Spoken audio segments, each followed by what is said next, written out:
السلام عليكم ورحمه الله. كي دايرين؟ لاباس عليكم؟ كنتمنى تكونوا على خير ان شاء الله. وصفه ديال اليوم وصفه جديده غنشارك معكم ملفي بطريقه بسيطه وطريقه جديده. ندوز ان شاء الله المقادير وطريقه التحضير.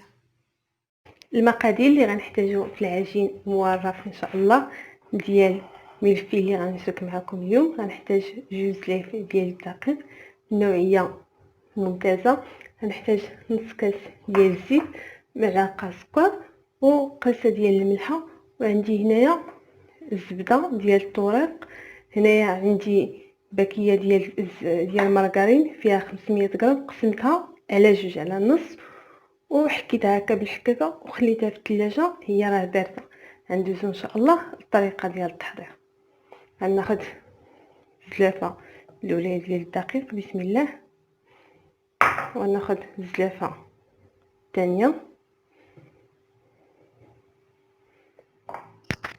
غنزيد على الدقيق، بسم الله، غنزيد عليه نص كاس ديال الزيت، وغنزيد عليه معلقه ديال السكر، وغنزيد قريصه ديال الملح.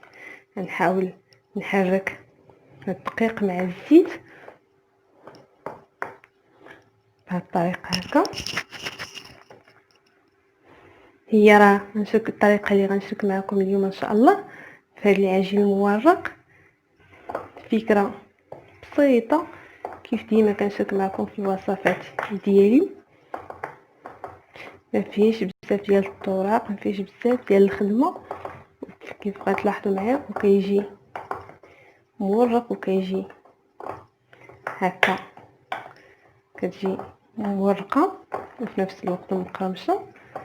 هنايا انا خدمت كيف كتلاحظوا الزيت مع الدقيق. غنحاول نستعمل بيدي هكا باش نبسبس هكا هاد الدقيق.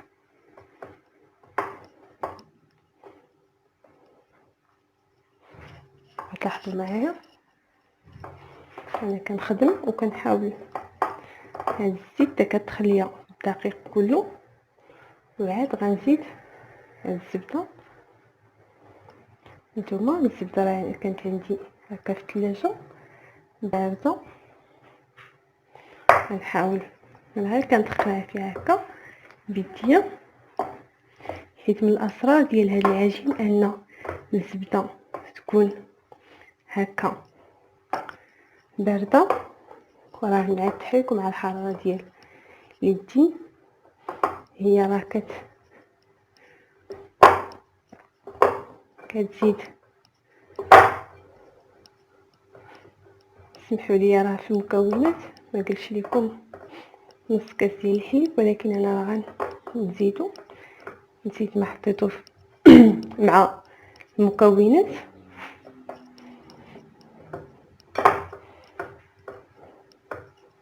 هنا كتلاحظوا راني كنحاول هكا نبسبس هاد الزبده حيت هي راه بارده، وانا غراضي بها تكون بارده باش هكا العجين يكون عندي بارد. انا غنكمل هاد الطريقه كلها، ندخل فيها الزبده ونرجع لكم ان شاء الله. عملت كاع هاد العجين ديالي.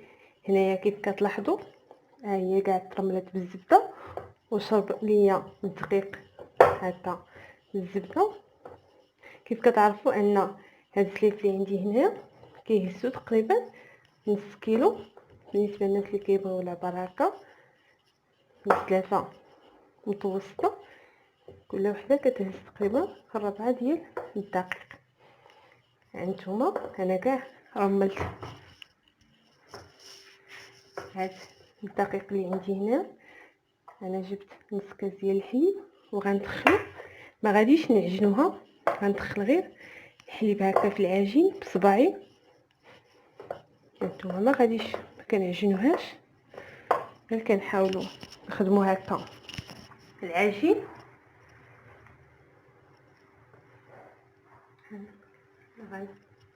غتاخد مني نص كاس ديال الحليب.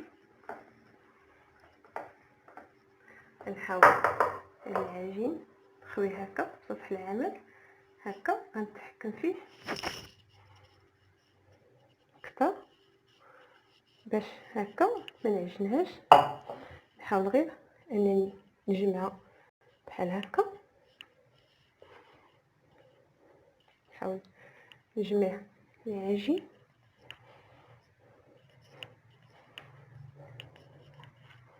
ما تعجنوهاش. هاهي نحاول نجمعها. بقى لي واحد شويه ديال الحليب من نص كاس، بقى لي منه شويه غنجمع به العجينه ديالي. ان شاء الله تبعوا معايا الطريقه ديال التحضير. المقادير غيطلع معكم. بالنسبه للدقيق كيف كنقول لكم، راه دائما الا بغيتو الوصفات ينجحوا معكم حاولوا تستعملوا نوعيه تكون مزيانه في الدقيق، هكا كيكونوا الوصفات ديالكم ناجحين اكثر. انا كنجمع فيها حتى كنجمع كاع هاد العجينه اللي عندي هنا، ونحيد هاد الكاس ونجمع كاع البقايا اللي بقاو ليا. جمعت العجين ديالي كيف غتلاحظوا معايا هنايا، جمعتها هكا غير كنجمعوها كيف غتلاحظوا معايا، ما عجنتهاش غير جمعتها. غنديرها في هذا البلاستيك الغذائي، نحاول نجمعها بحال هكا، ومن بعد غندخلها الثلاجه. ندخلها الثلاجه ساعه ديال المكانه تتعاود تجمع ليا الزبده، وعاد غنخدمها ان شاء الله. من بعد العجين غندوزو ان شاء الله نحضر معكم الكريمه. معكم الطريقه باش غنصيب الكريمه اللي غندير في وسط الملفي ديالي. غنحتاج بيضه وحده، غنحتاج واحد ساشيه ديال الفاني، 2 كيسان ديال الحليب، معلقه ديال السنيده، معلقه كبيره ديال بودره كريم باتيسير. هنايا اول حاجه غنديرها بسم الله في هذا الكاسرون غندير هاد 2 كيسان ديال الحليب. انا هاد الكيسان 2 كيسان ديال الحليب كيهزوا ليا نص سيطرو ديال الحليب قل نص كاس. غندير الحليب يسخن عاد ندوز ان شاء الله للكريمه. ما سخنت الحليب ها هو سخنته، ما وصلش بسم الله نهرس البيضه، ما وصلش للمرحله ديال الغليان. بسم الله غندير الفاني وغنحرك، نحاول نحرك هاد البيضه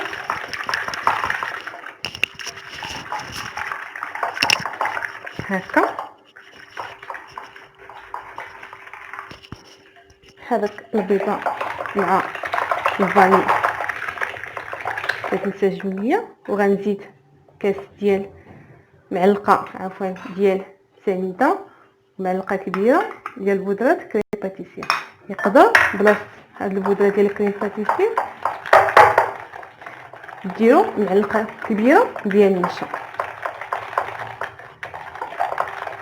هنايا ضروري هاد المرحله نخلطوا المكونات هما الاولين باش البودره ديال الكريم باتيسير ما تكونش لينا دوك الحبيبات في الكريمه. هنايا عندي الحليب غنزيد شويه بشويه باش ما يطيبش لينا البيض. غنزيد غير شويه بشويه وكنحرك. هانتوما صافي. هنايا غناخذ هذا الخليط اللي خلط وغنرجعو في هذا الكاسرون بحال هكا، وغنديرو فوق النار مع التحرك حتى كتختار لينا الكريمه. نحركها مزيان وعاد غنديرها فوق العافيه. من بعد ما بقات ليا الكريمه ديالي كيف كتلاحظوا معايا هكا في الصوره، ها هي بقات ليا خليتها على نار متوسطه. هنايا انا زدتها فاش كانت كطيب زدتها واحد شويه معلقه صغيره ديال قشور الحامض، وغنديرها غنردها هنايا في هاد الزلافه.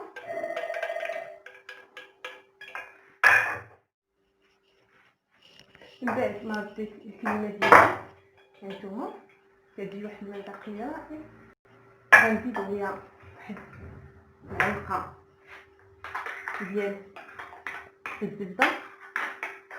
عرفتي شي الزبده نص معلقه كبيره. ضروري هاد الكلمه باش تاهي حضرتها في هاد الوقيته هكا نحركها حتى كتذوب ليا هكا الزبده في هاد الكريمه، وغنزيد فيها هكا واحد البلاستيك غذائي غنحاول نديرو من فوقها بحال هكا باش ما تكونش ليا واحد القشره، وغندخلها الثلاجه تبرد مزيان. وبين ما بردات العجين تاعي نرجع لكم ان شاء الله نكملوا باقيه ديال الوصفه. نخليها هكايا غنعاود ندير عليها هكا بلاستيك غذائي من الفوق وغنخليها تبرد في الثلاجه. نتلاقاو ان شاء الله باش نطيبوا العجين موالف. من بعد ما دخلت العجينه ديالي للثلاجه انا حيت زربانه بها درتها هكا في المجمد كيف غتلاحظوا في الصوره، هي راه شاده في راسها. الا ما كنتوش زربانين بها ممكن تخليوها حتى الليله كامله غير في الثلاجه بلا ما تدخل المجمد. هنايا غناخذ الدلك كيف غتلاحظوا راه كتكون قاصحه في الاول حيت الزبده كتعاود ترجع تقسح، ولكن ملي كتبداو تخدموا بها نيت كيف كتعرفوا هاد الايام راه سخون الجو شويه. نحاول هكا نسرحها بالدلاك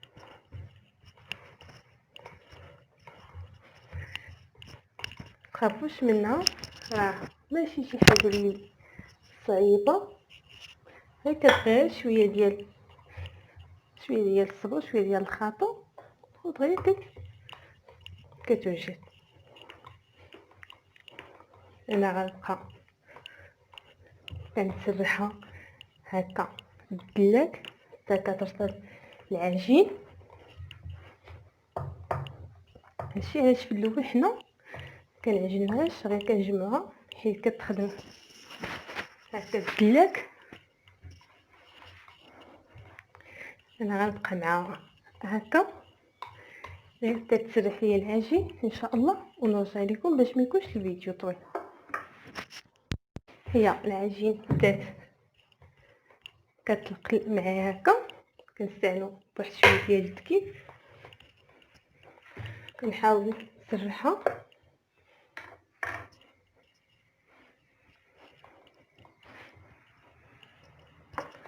هكا. نحاول نخدم الجوانب ولكن المرحله كتاخذ واحد شويه ديال الوقت ماشي بزاف. هنايا غنعاود ندير هكا نحاول نطويها ونقاد هاد الشنيبات ندير ليها بحال هكا ونطويها عاود وندير واحد شويه ديال الدقيق. يقدر ديروا النشا اللي عندكم. كنحاولوا نقادو هاد الشنيبات هكا باش يجيونا حنا كنخدموا فيهم وهما كيتفينا. انا هاد العجين راه قسمتها على جوج باش تجيني سهله في الخدمه. غنخدم العجينه الاولى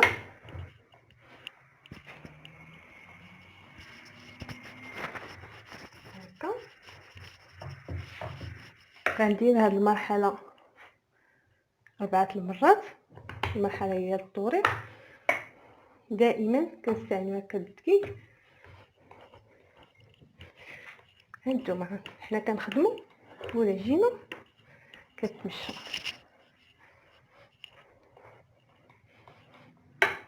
انا غنعاود بقات ليا طويه وحده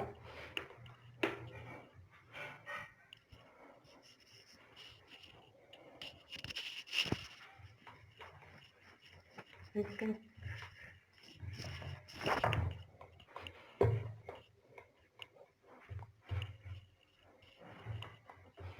هكا نحاول عاود نبسطها ونقاد هاد الجهيدات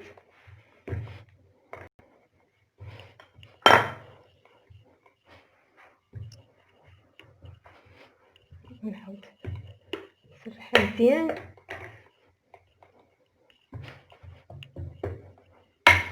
كيبان ليا السطح ديال العمل، وعقلوا على شحال من طويه.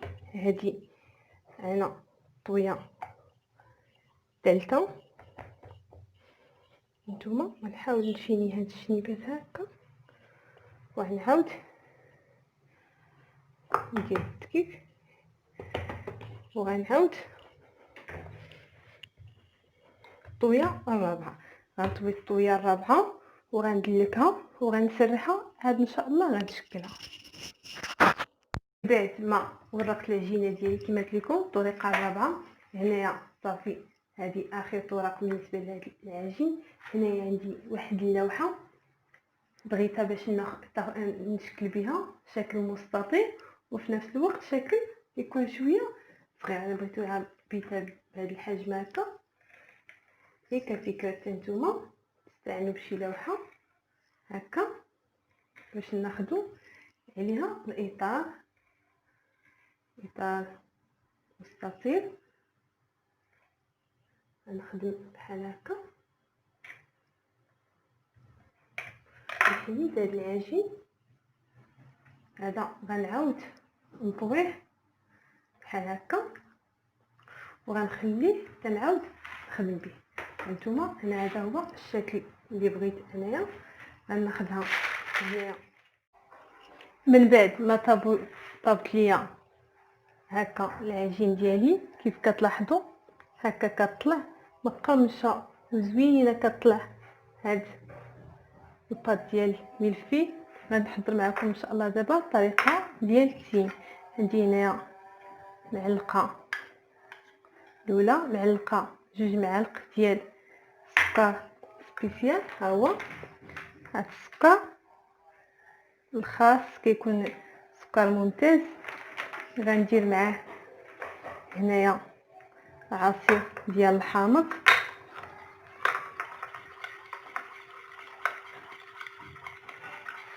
غنحركو. الحامض كيهبط لهاد السكر ديك الحلاوه ديالو.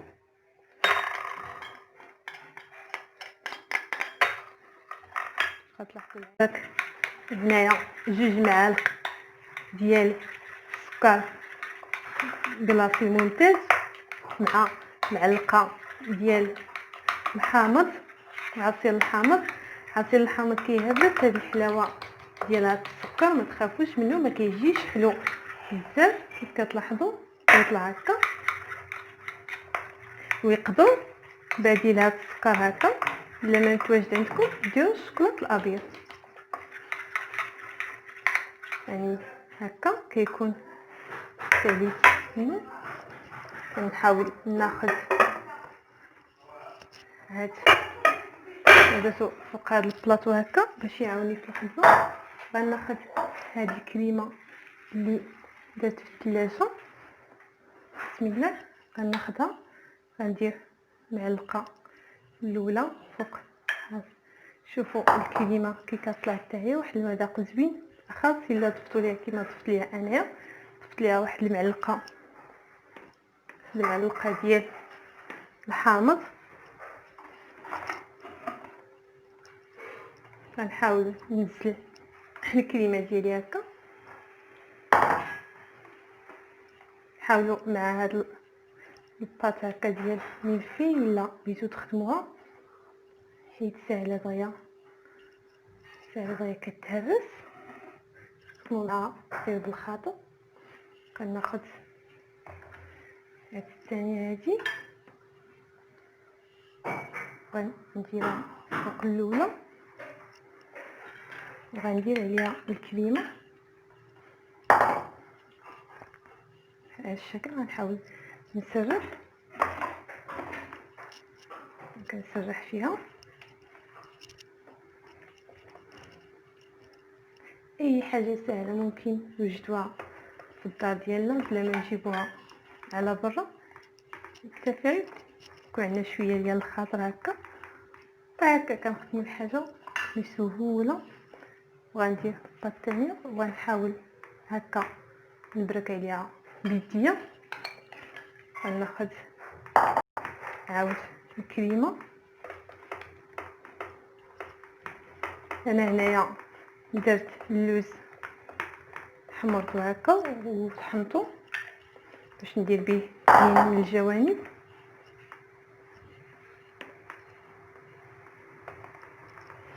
وهكا غنفيني كلشي هاد الكريمه هادي. من بعد هنايا ما كديت كاع الملفي ديالي كما كتلاحظوا. انا هنايا درت ليها هاد الكاوكاو مهرمش بحال هكا. غنهزها من هاد البلاطو، نحاول ناخذها بحال هكا باش نوضع هاد البصل هادشي. نحيد هذا وغناخذ سكر كلاص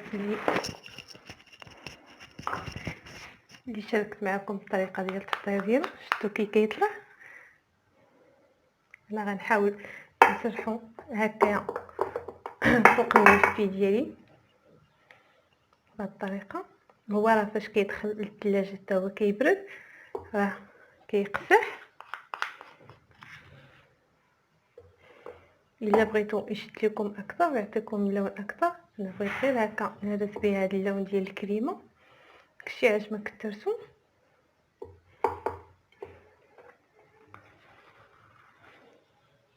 نحاول نسرحها. وغنجيب عندي هنا شكلاط اسود غندير فيه واحد القيمه في الوسط. وغنحاول ندير هكا خطوط بحال هكا.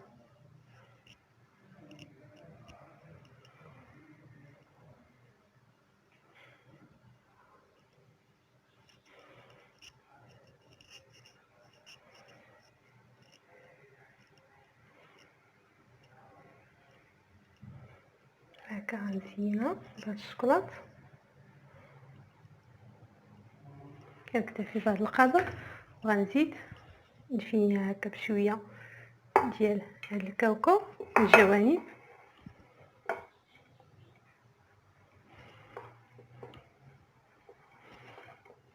غنفينيها كامله هكا وغندخلها للثلاجه تتبرد ان شاء الله. وهكا كتطلع الملفي ديالنا. لكم الاختيار، ممكن تخليو هاد الخطوط غير كيما درت ليها انايا، ممكن ديروا خطوط هكا غاديين جايين. انا عجباتني بهذا الشكل هكا. كنتمنى ان شاء الله الفكره ديال اليوم تكون عجباتكم. والى اللقاء في فيديو اخر ان شاء الله.